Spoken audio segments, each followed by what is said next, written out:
Bonjour et bienvenue parmi nous pour ce moment de partage. Aujourd'hui, nous recevons le témoignage d'une femme incroyable, incroyable de détermination, incroyable de force. Jenny Hippocrate, fondatrice de l'association APIPD, a fait de la drépanocytose sa vie et son combat. Elle est maman d'un jeune homme qui s'appelle Taylor, qui est effectivement atteint de la drépanocytose. Elle va nous expliquer ce que c'est, elle va nous raconter son combat, elle va nous raconter où est-ce qu'elle puise sa force.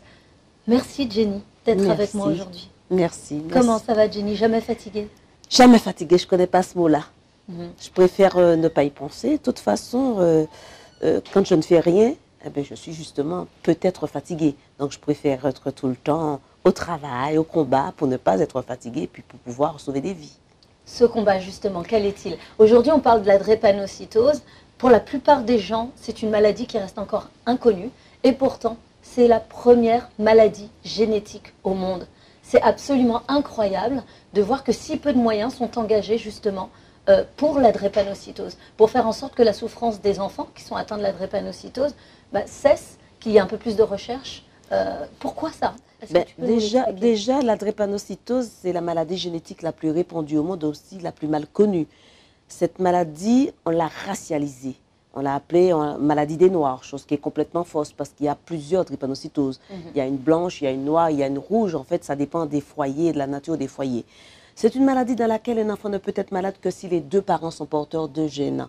Le gène S, une personne non drépano a des gènes A. Une personne drépano, gène S. Et deux personnes AS, donc qui portent les deux gènes, donc A et S, eh bien, risquent une fois sur quatre de mettre au monde un enfant malade. Et c'est là que ça se complique. Donc, la drépano présente 4 grands symptômes dominants. Donc, la douleur qui est la hantise des malades et des familles. Je vais reprendre un peu, quand Taylor avait 4 ans, Taylor, mon fils, il me disait, c'est comme si on me casse les os avec un marteau-piqueur, comme si j'ai un tsunami dans le ventre, un marteau-piqueur, mais un cyclone.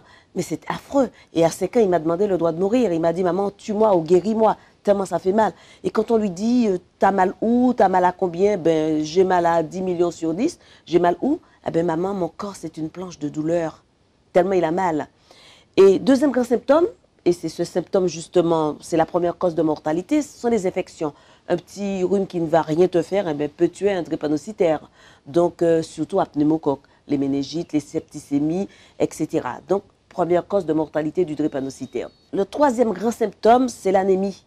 Une personne lambda vit avec 13-14 grammes d'hémoglobine. Drépano, c'est à peu près la moitié, donc 2,5 millions de globules rouges, quand une personne non drépano vit avec 5-6 millions de globules rouges. Et puis le quatrième grand symptôme, ce qu'on appelle les CVO aigus, les crises vaso-occlusives aiguës. Donc, on peut avoir les AVC, les syndromes thoraciques aigus, donc les infarctus pulmonaires, il y a les ulcères variqueux, les angiopathies. C'est vraiment une saloperie de maladie, quoi. La drépanocytose, c'est une maladie qui tue aujourd'hui, toujours, même si la recherche avance, qui décime des familles. C'est une maladie, quand ça rentre sous votre toit, il ne vous reste que vos yeux pour pleurer. Jenny, parle-moi de ta vie de mère. Mère d'un enfant atteint de la drépanocytose. Au quotidien, ce sont des crises. Moi, on m'a parlé d'une sensation de milliers d'aiguilles qui percutent le corps, et souvent le corps des enfants. Comment tu as réussi à surmonter ça, tout en te sentant finalement impuissante parce que tu ne pouvais rien? Le plus dur, c'est même pas aujourd'hui les crises importantes, les vaso-occlusives avec des douleurs importantes. Le plus dur, ça a été l'annonce diagnostique par téléphone. C'était un vendredi matin, ça je l'oublierai jamais. Une voix au bout du fil qui me dit, voilà, votre fils est atteint de la forme la plus grave de la drépanocytose, il est SS. Je ne savais même pas ce que ça voulait dire. Alors je lui dis, mais ça veut dire quoi? Mais il me dit, cette voix me dit, il ne faut pas trop vous attacher à lui parce qu'il va mourir de toute façon. Donc occupez-vous de votre mari, de vos 2 autres enfants et oubliez en gros votre fils. Il ne faut pas lui faire de câlins parce que vous allez avoir trop mal puisqu'il mourra avant l'âge de 5 ans. À partir de cet instant, quand cette voix, parce que c'était une voix, je ne la connaissais pas cette personne, elle n'était pas devant moi, quand cette voix venait de m'apprendre que mon fils allait mourir, je me suis dit, eh bien, il va falloir donner la vie à la mort. Il va falloir ressusciter la mort. Et donc j'ai pris mon bâton de pèlerin, je suis partie partout à travers le monde pour comprendre la maladie. On m'a dit que c'était en Afrique qu'il y avait les premiers foyers, donc je me suis retrouvée en Afrique subsaharienne, après au Brésil, aux États-Unis, partout il y avait des drépanocytoses. Qu'est-ce que vous recherchiez à ce moment-là, Jenny? Je ne savais pas, je voulais connaître la maladie, je voulais savoir comment des personnes en Afrique vivaient avec cette pathologie alors qu'il n'y a pas de soins. Et en France, on me dit que mon enfant va mourir. Et malheureusement, je suis tombée sur des cas, franchement, c'était catastrophique parce qu'en Afrique, un enfant sur 3 n'atteint pas l'âge de 5 ans, drépanocytaire. Pendant que je te parle là, combien ça fait pour 5 minutes, bon, on a déjà perdu combien d'enfants drépanocytaires dans le monde, peut-être 5-6. Donc, ça ne m'a pas beaucoup avancé, mais après, j'ai commencé à mieux comprendre la maladie. On l'a appelé par d'autres noms, le foie qui boit, attrape-moi, tout ça. Et j'ai commencé à comprendre que c'était vraiment la maladie de la douleur, parce qu'on parlait de la douleur. Et malheureusement, Taylor est rentré dans sa première crise qui s'appelle le syndrome hand-foot, pied-main. Donc, gonflement du pied de la main. Et là, il hurle, un petit garçon de 10 mois qui hurle de douleur, qu'on ne peut pas soulager, même la morphine ne peut pas soulager. Je me suis dit, il y a 2 solutions. Soit il va falloir crier très fort pour qu'on m'entende, il va falloir me taire à tout jamais. Et j'ai décidé de crier très très fort. Crier très très fort, ça nécessite d'avoir des cordes vocales. Quand je dis cordes vocales, beaucoup de puissance, Mais moi, j'ai toujours eu confiance en ce que je fais. Je suis pas une défaitiste. D'ailleurs, je dis tout le temps, je suis pas une battante, je suis une gagnante. Parce que jusqu'à maintenant, Taylor est encore en vie. Il a 26 ans. Donc, j'ai gagné déjà ce combat-là. Un enfant dont on vous a dit qu'il n'allait pas vivre au-delà de 5 ans a aujourd'hui 26 ans. Il a 26 ans, il se promet. C'est vrai qu'il ne peut pas vivre normalement comme tout le monde. Toutes les 5 semaines, il faut lui changer son sang, enlever du mauvais, lui remettre du bon, ce qui s'appelle un échange transfusionnel. Mais aujourd'hui, Taylor est chef d'entreprise et ce qu'on lui avait dit de ne pas faire, donc de ne pas aller en altitude, il pilote son petit avion. Donc je crois que c'est vrai, on a gagné quelque chose. Et je suis fière de le dire parce que certains moments, quand je regardais, parce que ce qu'il faut savoir, Absato, c'est que toutes les nuits, pendant que les autres dorment, moi je ne dors pas, dans la mesure où je me réveille pour voir s'il est encore en vie. Je le touche, je regarde s'il a de la fièvre. Ce qu'on fait habituellement en tant que mère les premiers mois. Les premiers mois, mais moi c'est tout le temps. Tout le temps. Et du coup, heureusement que j'ai une particularité, je ne dors pas beaucoup. Donc je pouvais me réveiller toute la nuit pour le toucher. Il me disait non maman, ça va. Et une fois, il avait 8 ans, il m'a dit je suis encore en vie. Mais il y a un épisode que je voudrais quand même te dire, c'est quand il a fait son infarctus cardiaque à l'hôpital. À l'hôpital, ces enfants, ils n'ont pas de vrai service, surtout à l'hôpital Robert Debré à l'époque. Pourquoi? Parce que la maladie est vraiment méconnue, même des médecins. La maladie n'est pas étudiée en fac de médecine, on ne l'étudie pas dans les écoles d'infirmières. Il n'y a pas de grosse campagne de sensibilisation à l'instar du tabagisme, du sida, alors qu'on est quand même la 4e priorité de santé publique, c'est du n'importe quoi. C'est-à-dire qu'un enfant qui arrive dans un service hospitalier aujourd'hui, les médecins ne savent pas dresser le diagnostic de ce qu'il est en train de vivre, de cette crise qu'il est en train de vivre. Si, les médecins peuvent quand même dresser un diagnostic, mais surtout en région parisienne, mais on va en province, il y en a qui ne savent pas. Mais ce qui est important à dire aujourd'hui, c'est que la maladie est dans ce qu'on appelle un ciblage ethnique, ce qui est d'ailleurs non conforme à la Constitution française et européenne. Ça veut dire que tu es noir, on va te dépister à la naissance. Tu es d'origine maghrébine, on va te dépister, d'origine indienne. Mais les blancs, ce qu'ils appellent les Français de souche, ne sont pas dépistés. Or, la drépanocytose est devenue une maladie cosmopolite. C'est une maladie qui touche tout le monde aujourd'hui. Et évidemment, par rapport au métissage, tout le monde est concerné. La maladie, d'autant plus, est galopante. Elle arrive très vite. À l'époque, à la naissance de Taylor, il y avait 6 000 malades. Aujourd'hui, nous sommes à 27 000. Et on est à plus de 150 000 porteurs, c'est avéré. Ça veut dire qu'en 2020, je ne sais pas combien de malades qu'il va y avoir si on ne fait rien. Mais bon, le problème avec cette maladie, c'est que la Haute Autorité de Santé à l'époque, Madame Buzyn, qui est aujourd'hui ministre de la Santé, elle a dit que la maladie n'était pas rentable. On parlait de rentabilité autour. Je vous arrête, Jenny. De quoi on parle? On parle d'une entreprise où vous me parlez de rentabilité alors qu'on parle de vie. Vous êtes en train de me parler de centaines de milliers de personnes qui portent effectivement la drépanocytose et vous m'expliquez derrière qu'on vous parle de rentabilité. C'est ça. Expliquez-moi là. Ah ben oui, elle n'est pas rentable, ça n'intéresse pas les firmes pharmaceutiques, ça n'intéresse pas les chercheurs, et puis évidemment, ça n'intéresse pas du tout l'État français. D'ailleurs, j'ai fait un courrier en ce sens au défenseur des droits qui m'a donné complètement raison, mais il me donne en même temps un verre à moitié vide, à moitié plein. Alors ça veut dire qu'on va dépister, mais en région parisienne, on ne va pas dépister dans les autres régions, pour parler toujours de rentabilité. Or, ce qui est complètement aberrant, c'est que si on dépistait tous les enfants à la naissance, eh ben, on dépenserait moins pour soigner, puisqu'on saurait dès le départ que cet enfant a ça, que les parents ont ça, etc. Donc il y a un mauvais calcul, donc ça veut dire que la drépanocytose n'intéresse personne et que c'est un faux problème pour l'État français. Mais quand même, Jenny, ça fait des années que vous vous battez.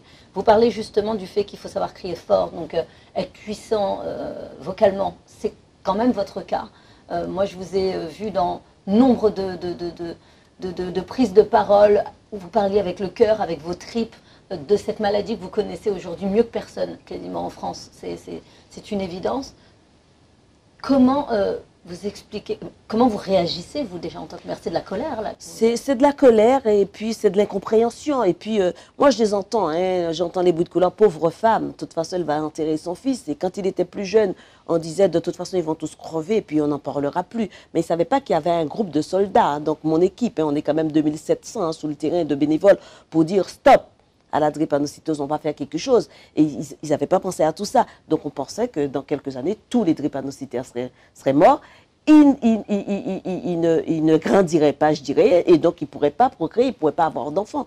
Et malheureusement, les drépano, grâce à l'association, grâce à une poignée de chercheurs et un petit labo, on a quand même pu faire, je dirais, vivre plus longtemps, et surtout de grands médecins, même s'il n'y en a pas beaucoup, mais il y en a qui sont là. On a pu faire vivre beaucoup plus longtemps les malades drépanocytaires. Mais moi, j'en veux à l'État français, j'en veux à ces différents gouvernements, parce que c'est la maladie génétique la plus répandue en France, c'est 3 fois plus que la mucoviscidose. Je ne veux pas parler de chiffres par rapport à telle ou telle maladie, mais on est obligé de faire des comparaisons. Et pourquoi on ne fait rien? Parce qu'il n'y a peut-être pas une star qui a la drépano, en l'occurrence une star blanche. Non, il faut briser ce silence, il faut qu'on ouvre les yeux, on est tous des êtres humains. Pourquoi une maladie aussi importante est reléguée au dernier sous-sol? Ce n'est pas normal tout ça. Et c'est pour cela que nous n'allons jamais nous arrêter. D'accord? Mon fils, je lui ai donné la vie 2 fois. Je racontais qu'il a eu un arrêt cardiaque dans une chambre d'hôpital. Il est mort dans mes bras et avec un coup de poing, quand j'ai dit Taylor, si tu meurs, je te tue, je l'ai ramené à la vie, ce n'est pas pour qu'il meure aujourd'hui. Non, il faudrait que Taylor devienne père, il faut que moi je sois grand-mère avant justement de partir. Et il faut que Taylor et tous les autres malades guérissent de la drépanocytose pour mourir plus tard d'une autre chose. Et c'est là mon combat. Et je ne m'arrêterai jamais parce que la vie vaut au moins ça. Donc je ne m'arrêterai jamais. Je suis estomaquée par votre force, par votre, ce que je disais tout à l'heure, votre détermination, cette énergie permanente que je vous connais. Voilà, jamais vous n'avez baissé les bras. Jamais. Jamais. Alors, j'ai envie de vous demander peut-être un secret à partager avec ces mamans qui sont dans la même situation que vous. Vous expliquez que finalement, vous avez fait mentir tous les pronostics. Taylor est encore là, il a 26 ans aujourd'hui, là où finalement, normalement, entre guillemets, selon ce qui avait été dit, il aurait dû s'arrêter de vivre bien avant. Qu'est-ce qui s'est passé? C'est la force. C'est la force, mais c'est l'amour. C'est l'amour. Et je sais une chose, et je le dis souvent à mon fils, je pense que je lui ai donné une partie de ma vie. Quand Taylor était souvent hospitalisé, je priais Dieu parce que je suis croyante, je priais aussi des forces bénéfiques, je dirais, pour lui donner un peu de souffle. Parce qu'un jour, j'étais là avec lui, les médecins m'ont dit c'est fini. Et je me suis rendu compte à ce moment-là que ma vie était devenue un tableau. Donc l'abstrait, des images, mais je ne comprenais plus rien. Et à cet instant de ma vie, je me suis dit, mais ce n'est pas possible. Pour lui donner la vie, pour qu'il revienne, il faut que je lui donne une partie de ma vie. Et je suis allée, je me rappelle de ça, comme si c'était hier, pourtant il était branché de partout, je me suis couchée sur lui, j'ai dit, Taylor, prends ma vie. Et à partir de là, il a ouvert les yeux, il m'a dit, maman, je veux vivre pour que toi, tu restes en vie, pour pouvoir soigner les autres. Donc, il pensait aux autres. Et là, je pense qu'à partir de là, ce combat-là, il commence à être gagné.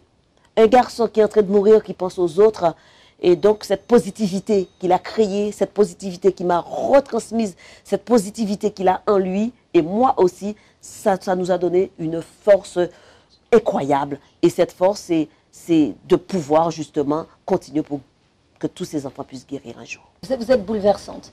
Vous savez, Jenny, moi j'avais été très touchée par le témoignage justement de Taylor, qui avait pris la parole sur une scène lors d'un gala où j'étais présente.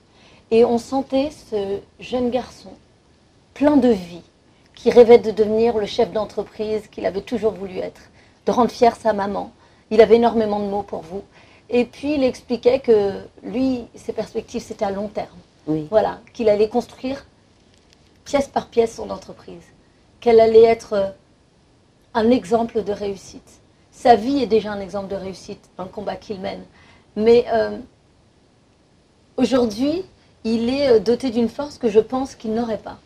Si vous n'aviez pas été là, vous, à lui transmettre cette force qu'on ressent là. Moi, je fais cette émission avec vous, je ne sais même pas quoi vous dire, tant vos mots sont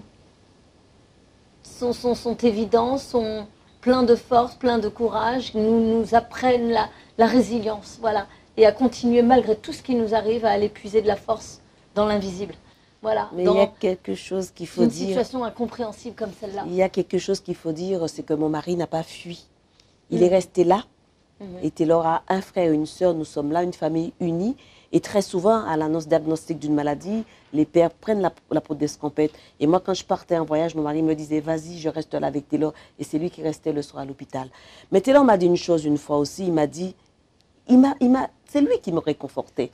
Il m'a dit, maman, il ne faut pas qu'on fasse comme M. Eiffel. Il a commencé sa tour et il n'a pas vu la fin. Tu seras là pour voir la fin de la tour. Ça veut dire la guérison des malades. Tu seras là, maman, parce que je veux que ça se passe avec toi. Et même quand je suis très, très fatiguée, hein, des moments où je suis tombée en burn-out, hein, ça, je suis un être humain, il était là pour me dire, attention, attention, il faut voir la fin. Tu n'as pas le droit de faiblir. Et c'est vrai que ce gamin m'a fait comprendre qui j'étais. Et ce que je suis, c'est une lionne. La lionne, elle ne laisse pas, attaquer son petit, ni son mari, Je suis une lionne et je suis une gagnante. Je ne veux pas perdre. Je ne veux perdre aucun combat. C'est peut-être prétentieux de dire ça. Je ne veux perdre aucun combat. Je suis née avec une mission sur cette terre. J'en suis persuadée. Et je ne vais pas fléchir. Je ne vais pas. Je suis, comme on dit chez nous en Martinique, le roseau. On ne casse pas. On se plie, on ne casse pas. Une branche qui plie, voilà, ne casse jamais. Voilà. Donc c'est ça. Et aujourd'hui, tout le monde m'appelle la femme potomiton. Je dis que mon mari, c'est dans cette bâtisse, et quand même le mur de soutènement.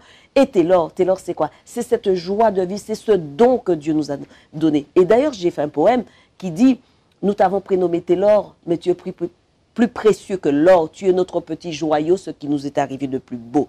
Taylor m'a fait comprendre qui je suis. Taylor m'a fait comprendre qui je suis en tant que maman. Taylor m'a fait comprendre qui je suis en tant que femme, en tant que combattante et en tant que maman de tous les enfants malades au monde. Parce que tous les enfants drépano aujourd'hui m'appellent maman Jenny.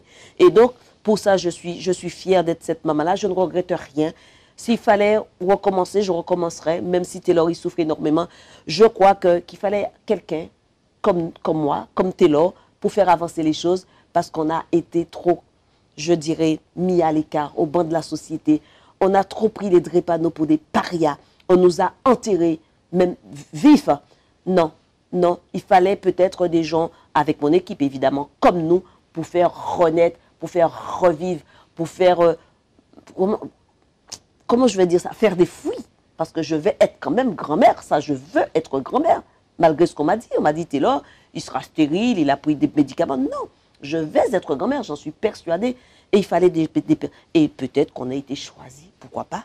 On a été choisi pour ça. Je vous le souhaite d'être grand-mère. Et je vous souhaite de transmettre encore et encore cette force de vie qui est la vôtre à vos enfants et à vos petits-enfants. Jenny, même si on se sent impuissant face à votre combat, parce que même si on pense d'ailleurs ne pas être touché, on est tous touchés finalement.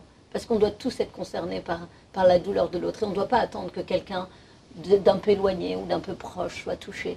Comment est-ce qu'on peut concrètement vous aider aujourd'hui? Nous aider, il y a plusieurs façons de nous aider. Premièrement, je parlerai du don et du don du sang. Il faut donner son sang. Les drépano, malheureusement, il faut qu'ils soient tout le temps transfusés. Et nous, les personnes de couleur, les noirs, nous avons un phénotype bien particulier. Donc, les receveurs doivent recevoir du sang d'un donneur noir. C'est embêtant de le dire, mais c'est comme ça, pour que ça soit beaucoup plus compatible. Donc, il faut du sang. Et puis, il faut le nerf de la guerre, l'argent, pour faire avancer la recherche. Moi, je mise aujourd'hui sur les jeunes chercheurs. Ils ont des choses à dire. Mais pour ça, il faut beaucoup d'argent. Et puis, nous sommes à l'heure de la thérapie génique. Donc, c'est une forme de greffe en labo, puisque c'est trop compliqué à expliquer. Donc, il faut de l'argent, beaucoup d'argent. Et puis, l'association, il faut qu'elle vive. On est sur le terrain, on fait des maraudes, on aide des familles. C'est l'hiver, il y en a beaucoup qui sont malades, donc il faut acheter des manteaux à manger. Il y a des fois les frigos qui sont vides. Donc, on a besoin d'argent. Ça me gêne tout le temps. On ne peut pas faire autrement. Il faut dire ça. Voilà. Nous, à l'association, on n'a pas beaucoup de subventions. L'association vit grâce aux bénéfices de la vente de mes ouvrages. Parce que j'écris des livres et je donne tout. Je ne peux pas tout faire, ce n'est pas possible. Et puis, quelques amis. Mais aujourd'hui, je dirais la région Île-de-France prend le problème vraiment à cœur, nous octroie une petite subvention pour aider les familles, pour faire de la sensibilisation dans les écoles, les grandes écoles, un peu partout, les CIO, partout. Partout, il y a des jeunes en âge de procréer, mais ce n'est pas suffisant. 23 000 €, ce n'est pas suffisant du tout. Et l'association, c'est un budget de plus de 350 000 €. Donc, il faut les trouver, ces 350 000 €. Donc, c'est des amis au téléphone.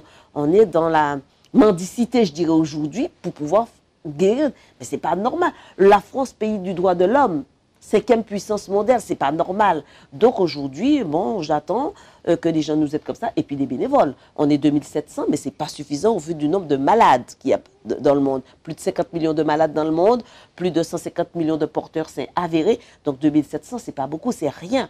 Donc on a besoin de tout ça. Et puis pour tout, il y a le Noël qui arrive, l'arbre de Noël, il faut donner des cadeaux aux enfants malades, même qu'ils soient hospitalisés. Il y a plein de petites choses à faire. Donc ce que je demande aux gens, c'est de nous aider comme ils le peuvent. 1 € plus 1 €, c'est un drépano qu'on sauve.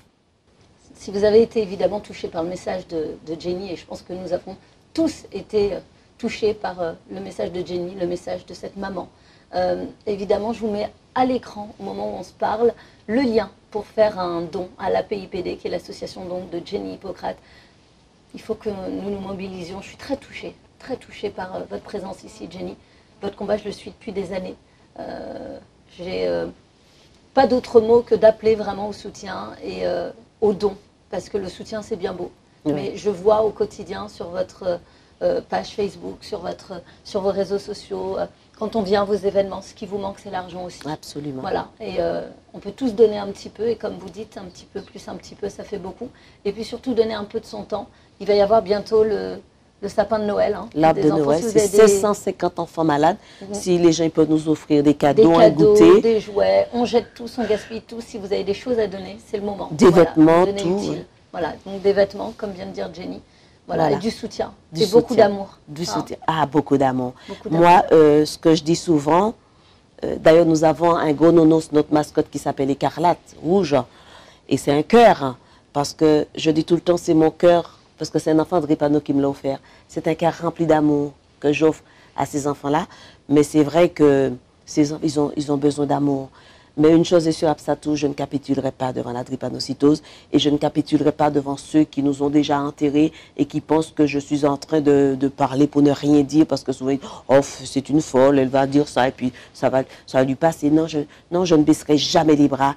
Et pourquoi je ne baisserai jamais les bras? Parce que j'aime. Et il y a 2 mots que j'aime. À part le mot aimer, c'est le mot aider. C'est sur ces magnifiques mots de Jenny que nous allons terminer. Je pense que vous êtes l'illustration même que dans chaque douleur, dans chaque détresse, on peut aller puiser beaucoup de force et en faire quelque chose d'absolument incroyable. Jenny, vous êtes incroyable. Merci. Merci d'être venue sur mon plateau. Nous sommes là pour vous. Si vous avez un autre message à transmettre, nous le transmettrons avec force. Voilà, et je continuerai à parrainer votre association, Merci. votre combat. Merci, Absatou. Merci.